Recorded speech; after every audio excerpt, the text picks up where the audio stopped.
Então, boa tarde a todos. Hoje a apresentação, capacitações sobre a afetividade e as suas alterações, e o livro de referência foi Psicopatologia e Semiologia dos Transtornos Mentais. A princípio, eu defini esses 3 tópicos para a gente entender primeiro o que é a afetividade e aí as coisas que a compõem, né? Os fatores e as vivências que compõem a afetividade. Em segundo, uma retrospectiva histórica rápida sobre a emoção versus a razão dentro da construção da nossa civilização e as 2 categorias, né, de reação afetiva que eu encontrei no livro referência.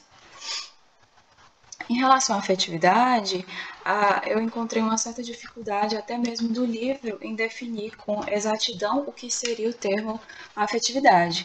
Então, ele traz como, na verdade, um termo genérico que é atribuído a um conjunto, né, de várias modalidades e vivências afetivas, que aí ele entra como sentimento, afeto, paixão, emoção, e aí a gente vai ver mais um pouquinho na frente o conceito de cada uma delas, né?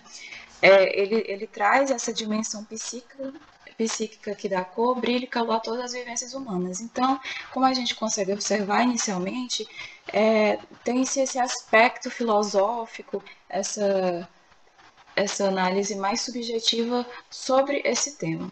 Tanto que eu trouxe essas 2 considerações, que são os aspectos filosóficos da intimidade do ser. Acho que se alguns de vocês já tiveram a oportunidade de ler sobre a ontologia, né, que é o estudo do ser dentro da filosofia, dá uma certa lembrada nesse conceito de afetividade e também aspectos intrínsecos e individuais, que mais tarde a gente vai levar em consideração. Aqui eu fiz embaixo também uma pequena menção a respeito do processo de desenvolvimento do conceito também em relação à aplicação dentro do estudo da psicopatologia, que se notou um esforço dos clínicos ao longo da história em desenvolver essa linguagem descritiva. Os sentimentos foram por muito tempo, como eu já falei no contexto histórico, considerados como o oposto da razão e por esse motivo acabaram sendo subestimados até mesmo na análise ou na entrevista psiquiátrica. O livro de referência também traz essa percepção, que é de Emílio Mirai Lopes, que é a fronteira entre a percepção e a afeição, entre a sensação e o sentimento, entre o saber e o sentir, é a mesma fronteira entre o eu e o não eu. Então a gente consegue observar que é um limite tênue entre as coisas que determinam o eu e a percepção que ele tem de mundo. Aqui eu trouxe mais ou menos um organograma para a gente entender que quanto maior é o estímulo externo e os fatos ambientais sobre o indivíduo, maior vai ser as interações que ele vai ter e, consequentemente, a diminuição da objetividade e, portanto, o aumento da subjetividade. Eu fiz aqui uma pequena referência aos 127 heterônimos de Fernando Pessoa, porque, apesar de ser mais relacionado na bibliografia dele, no estudo da bibliografia portuguesa que foi feita, nesse descobrimento dos 127 heterônimos dele, se trouxe o questionamento se eram 127 personalidades diferentes, mas o meu principal objetivo em analisar isso é também ver a questão da afetividade que marcava cada um deles, principalmente os 3 heterônimos principais, né, que é Alberto Caeiro, Ricardo Reis e Álvaro de Campos, dentro da literatura, como uma curiosidade. E os 5 tipos básicos de vivências afetivas, que eu estava falando anteriormente, compõem o humor, estado de ânimo, emoções, sentimentos, afetos e paixões. O humor, a gente vai conseguir observar ele como um tônus mais basal, e ele, na verdade, ele está relacionado tanto com a situação do corpo naquele momento, então a gente vai ter que analisar esse comportamento somático, aliado também ao comportamento psíquico. Então, ele, de fato, é esse humor que é mais baseado, um estado de ânimo mais basal do indivíduo.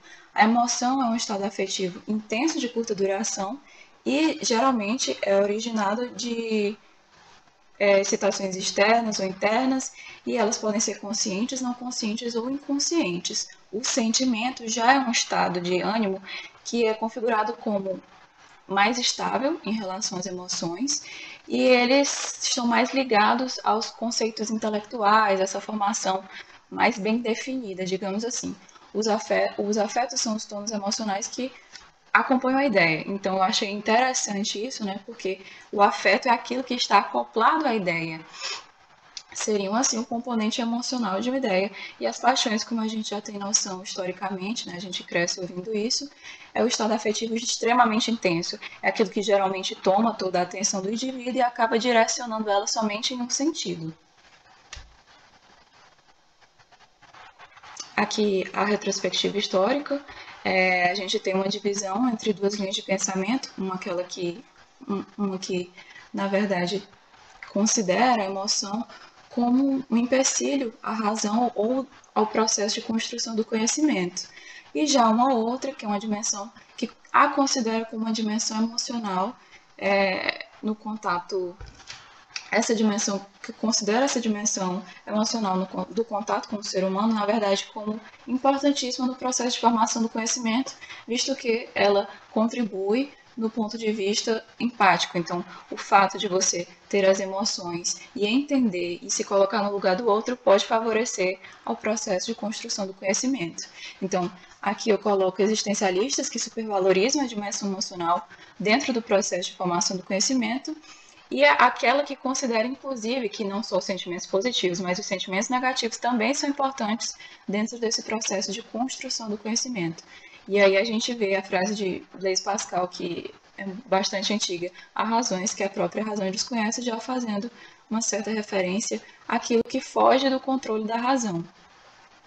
E a afetividade, como sendo aqui já na relação reação afetiva e os dois tipos principais, que é a sintonização afetiva e irradiação afetiva, a gente vai ter que compreender principalmente essa relação entre o eu e o mundo externo. Então, a sintonização afetiva está mais relacionada à capacidade do indivíduo de ser influenciado por estímulos externos, ou seja, eu fico triste quando eu vejo que está acontecendo uma situação triste, eu sinto raiva quando eu vejo uma situação de injustiça, ou eu fico feliz quando alguém que eu gosto está feliz, ou a irradiação efetiva, que é a capacidade do indivíduo de irradiar e projetar essas emoções e essa sua afetividade para o meio externo. Os tipos e classificações das emoções, e aqui eu já trago um adendo que eu não tenho como principal objetivo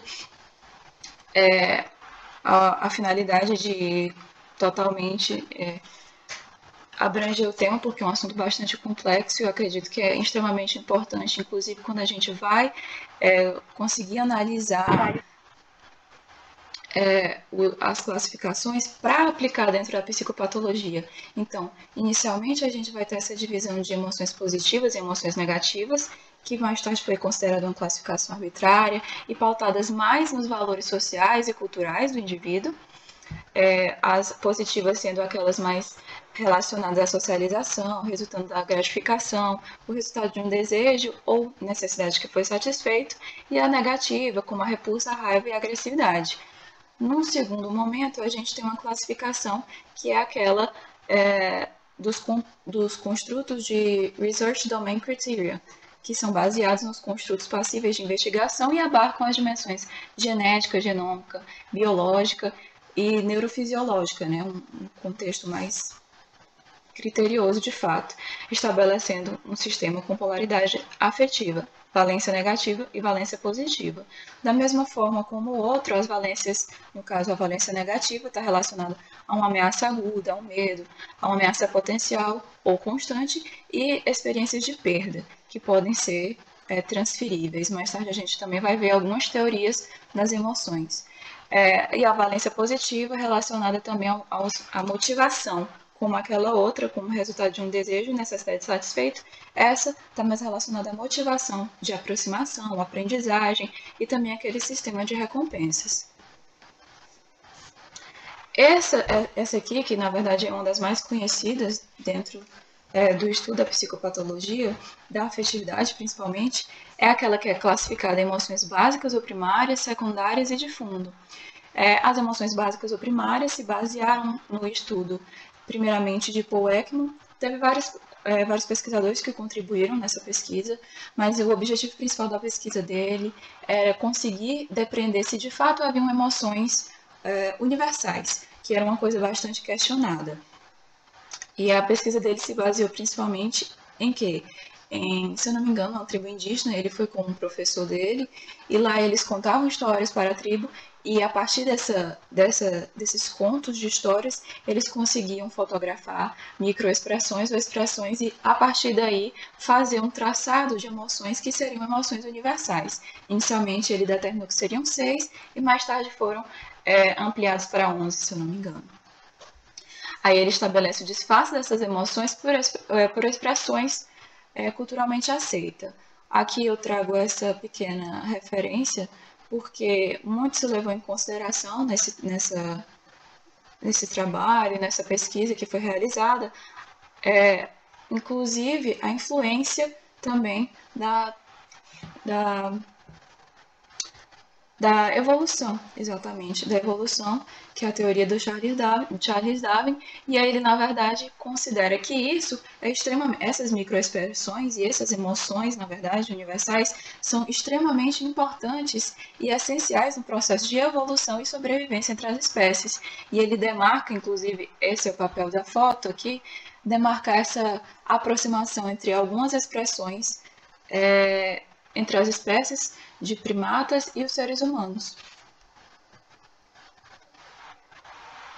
As emoções secundárias, que são aquelas também chamadas sociais, são as emoções mais complexas do ponto de vista psicológico e neuropsicológico, e são aquelas que são aprendidas socialmente. Então, orgulho, ciúmes, inveja, culpa, remorso, simpatia, desprezo, admiração, submissão, indignação e desprezo. As emoções de fundo são os estados mais basais, ou seja, mais basais inclusive que o próprio humor e estado de ânimo, que constitui uma espécie de colorido do estado afetivo de uma pessoa. Essa subjetividade ou esse filtro que a pessoa dá a todas as experiências que ela tem. E eu trago o adendo também das emoções não conscientes, que são aquelas cujos processos incluem fenômenos automáticos, não controlados e ultra rápidos, que ocorrem sem que haja tomada de consciência pelo indivíduo que as experimenta. Eu vou passar um pouco mais rápido por essa parte aqui, inclusive pelo tempo, mas tem várias teorias das emoções, essa aqui são algumas das principais, e há uma diferença básica entre elas, por exemplo, entre a teoria de James Lange ou a de Ken Bard, é por onde começa essa tomada de experiência, né? A base da experiência emocional se daria primeiro no aspecto periférico do corpo, no sistema autonômico periférico, ou ela passaria pelo tálamo inicialmente para depois ser comunicada às outras áreas do corpo. E aí a gente já entra mais uma questão mesmo neurofisiológica. E aqui a gente vai ter os aspectos cerebrais e neuropsicológicos das emoções. Acredito que foi bem detalhado no semestre passado, mas aqui eu vou fazer só esse pequeno adendo, que é a consideração da base central das emoções, né? O sistema límbico. E aí eu vou fazer Desculpa. Eu vou fazer aqui da notoriedade ao hipotálamo, a face medial dos lobos temporais e frontais, os giros do símbolo, hipocampo, fórnice, os corpos mamilares, núcleos talâmicos anteriores e algumas estruturas subcorticais, como a amígdala e núcleos septais. Aqui a gente vai ter um estudo da neuroimagem funcional, que é uma área extremamente interessante, que você consegue analisar qual área do cérebro está ativada dependendo da experiência emocional, a depender da experiência emocional que esteja acontecendo com aquele indivíduo naquele momento. Então, um exemplo, se ele está sentindo um medo condicionado ou aprendizado do medo, ele vai ter a área ativada em neuroimagem funcional da amígdala. Se ele tem repugnância ou nojo, então ele vai ter a área ativada da ínsula anterior. Raiva ou agressividade, o córtex orbitofrontal. Tristeza, choro e depressão, córtex do símbolo anterior. Também consta no livro referência. Eu acho interessante vocês darem uma analisada depois. Os aspectos psicodinâmicos. Em relação aos aspectos psicodinâmicos, eu trouxe essas duas concepções principais, que é a freudiana e a Melanie Klein. A concepção freudiana, ela está mais relacionada à angústia, às projeções dos sentimentos, e direcionado do objeto para o eu. Então, aqui a gente vai ter essa noção de que Freud concebe a angústia como um afeto básico, emergindo do eterno conflito entre o indivíduo, seus impulsos instintivos primordiais, seus desejos e suas necessidades.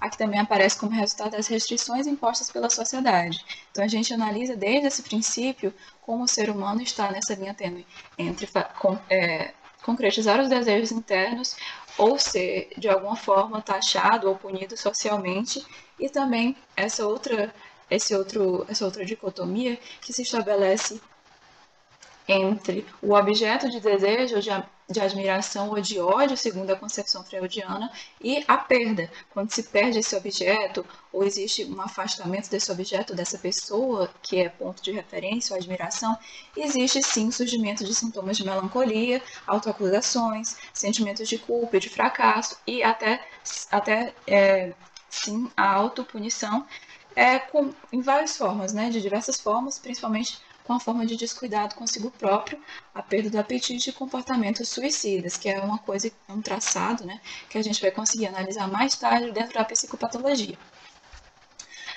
Na concepção de Melanie Klein, ele faz uma ênfase à vida afetiva, como a vida afetiva interfere no funcionamento da mente humana, mais uma vez trazendo esse aspecto da subjetividade, do filtro emocional que o ser humano tem e é capaz de interferir em outros aspectos da vida, tomada de decisões, e nessa divisão entre afetos mais maduros, resultantes de uma posição mais madura e integrada do eu, e os que resultariam em grande parte da relação do sujeito com seus objetos internos, né? Então, quanto mais maturidade você tem, melhor você tem mais ferramentas internas, melhor você consegue lidar com essas questões. Em relação às alterações psicopatológicas da afetividade, eu trouxe principalmente as alterações do humor, a catatimia, mas alguns também. Esses dois principais, mas vão ter vários elencados dentro disso. O distimia, por exemplo, que na verdade é um termo da psicopatologia que denomina alteração básica do humor, a inibição ou exaltação desse difere do transtorno de distimia, né, que é o transtorno depressivo leve, segundo o CID-11 e o DSM-5.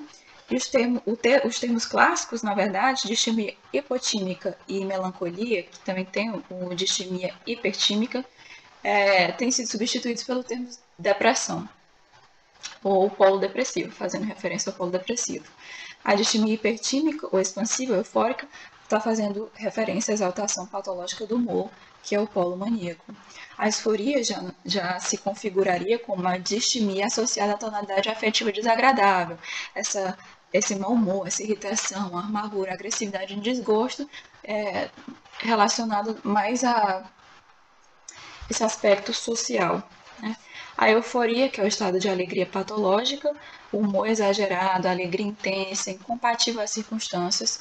A elação, além da alegria, a sensação subjetiva de grandeza, de poder, uma autopercepção elevada. O estado de êxtase, sensação de dissolução do eu, característico compartilhamento íntimo do estado afetivo com o mundo exterior. Uma aplicação desses conceitos é, por exemplo, saber que um paciente está com humor depressivo e com este humor depressivo está acompanhado de desesperança e angústia. E aí a gente tem que, naturalmente, acompanhar, investigar ideias relacionadas a mortes, ideia suicida, atos e tentativa de suicídio, que são coisas diferentes, né? Ideias relacionadas à morte, e a pessoa pensar, por exemplo, nossa, seria tão melhor se eu não existisse. Ideia suicida já é pensar, talvez eu pudesse tirar minha própria vida, de fato, e acabar com esse sofrimento. Os atos já são planejar uma automutilação, e a tentativa de suicídio já, de fato, não é o planejamento, e sim, como o nome já propõe, a tentativa de concretizar a própria morte. A catatimia, que é essa distorção, inclusive, é um ponto bastante interessante. Distimia, a catatimia como distorção do conteúdo das percepções, trazendo à tona todo o conceito de afetividade e, com isso, as suas alterações também. Porque o que a gente tem que compreender é que a catatimia é a distorção do conteúdo das percepções a partir dessa influência afetiva que a gente sofre. Então, o paciente ele vai sofrer essa influência a partir do seu estado de humor, a partir dos seus sentimentos e emoções, e, obviamente, podem ter essas disfunções relacionadas a isso. o que influencia? A atenção, por exemplo, se ela é mais concentrada ou se ela é mais difusa, a vivência no tempo, a sensopercepção, por exemplo, em caso de alucinações, né, pessoas com alucinações em psicose, pensamentos e decisões, ou seja, impacta completamente baseando-se no sentimento que a pessoa, na emoção, ou até mesmo uma paixão que ela está sentindo no momento, por uma pessoa, por um objeto, se ela vai fazer determinada coisa ou não.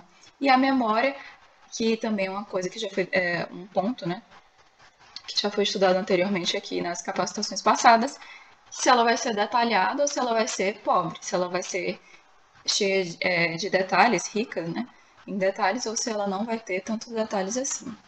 A ansiedade, que é definida como estado de humor desconfortável, apreensão negativa em relação ao futuro, inquietação interna e desagradável, e aí ela apresenta suas manifestações somáticas e fisiológicas e suas manifestações psíquicas. As somáticas e fisiológicas estão relacionadas à dispneia, taquicardia, sudorese, e a manifestação psíquica com a internação, a inquietude, né? Interna, uma apreensão desagradável, a pessoa não consegue se sentir confortável em nenhum ambiente, ou então ela prefere estar em casa, não prefere ir em um determinado ambiente porque lá ela tem gatilhos emocionais. E a angústia relaciona-se mais diretamente à sensação de aperto no peito, na garganta, e ela, eu poderia dizer que ela é mais densa, ela é mais concentrada, ela tem uma profundidade, entre aspas, maior, né? Ela difere do medo porque ele está direcionado a objetos mais específicos, a angústia não. As correntes teóricas da psicopatologia, aqui a gente vai ter a angústia da castração, angústia de morte, aniquilamento, a ansiedade depressiva, ansiedade persecutória ou paranoide, a de separação, a existencial, a de desempenho e antecipatória. Com relação às alterações das emoções e dos sentimentos, é importante aqui também frisar que o medo não é uma emoção patológica. Mas por que eu coloquei ele aqui? Porque ele é um ponto de partida para a gente entender, por exemplo, fobias, pânico e até a própria ansiedade, né? Apatia, o sentimento de falta de sentimento, anedonia, indiferença afetiva, labilidade afetiva, incontinência afetiva. O medo, como eu falei, não é uma emoção patológica e ele apresenta suas 6 fases, que é a prudência, a cautela, o alarme, a ansiedade, o pânico e o terror. E a gente já vai mais para adentrar a partir dessa concepção do medo nas fobias e no pânico. A fobia, ela é determinada psicopatologicamente, então ela já é sim uma disfunção.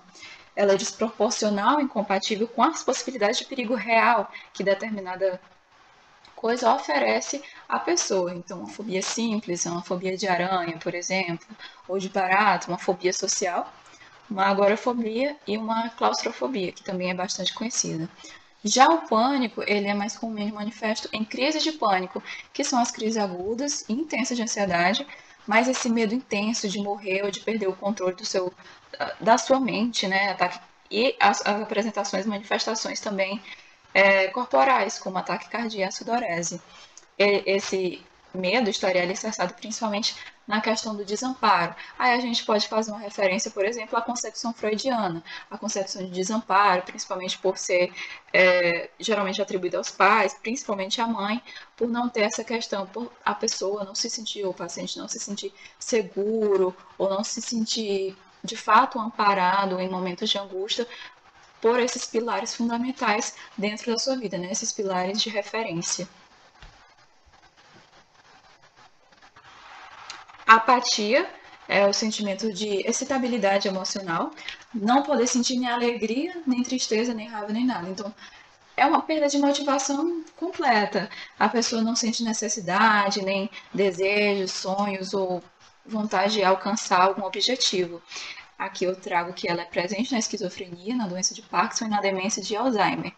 Diferente da apatia, o sentimento da falta de sentimento, ele já, eu acredito que seja mais profundo, porque esse sentimento de falta de sentimento, ele, ele é consciente da pessoa, né? Essa capacidade de não sentir emoções é uma experiência que é notada pelo indivíduo e essa percepção traz profundo desgosto, profundo sofrimento para a pessoa e é uma característica marcante de quadros graves de depressão. Então é uma coisa que é um fator, é um traço que nós temos que ficar bastante atentos. A anedonia, que é a capacidade total parcial de sentir prazer, a pessoa eu gostava de jogar bola, hoje em dia eu não gosto mais de jogar bola. Eu gostava de ouvir tal música, ou ouvir música no geral. Hoje eu não sinto mais vontade de sentir música. A perda no prazer sexual e pelos simples e antigos prazeres comuns ao indivíduo. A apatia e a anedonia ocorrem, na maioria das vezes, conjuntamente.